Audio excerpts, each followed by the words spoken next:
Dans cette vidéo sur Excel, nous allons voir comment afficher les formules à la place des résultats.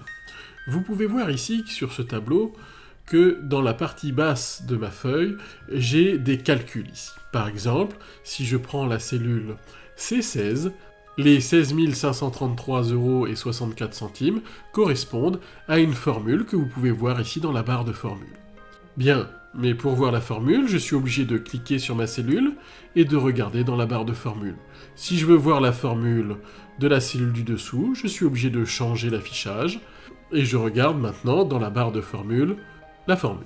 Si vous souhaitez visionner la formule directement dans la cellule, vous pouvez utiliser un raccourci clavier ou alors une commande que vous aurez dans le ruban.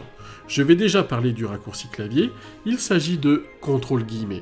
Quand vous enclenchez CTRL-, l'affichage de la feuille change et vous ne voyez plus le résultat des calculs, mais bien la formule dans la cellule. C'est tout l'affichage de la feuille qui change. Je peux retrouver l'affichage initial en refaisant CTRL- et je vais retrouver le résultat. Si je ne connaissais pas ce raccourci clavier, j'aurais pu utiliser les menus, et notamment dans la rubrique Formules, j'aurais pu cliquer sur le bouton Afficher les formules. Cela revient au même. J'ai le même affichage que tout à l'heure.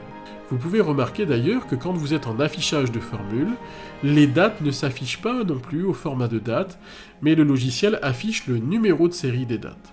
Voilà, en conclusion à cette vidéo, pensez à CTRL- pour changer l'affichage de la feuille, pour afficher les formules, ce qui vous permet d'imprimer une feuille avec les formules, ou tout simplement de visionner pour voir si vous n'avez pas fait une faute dans la rédaction de ces formules.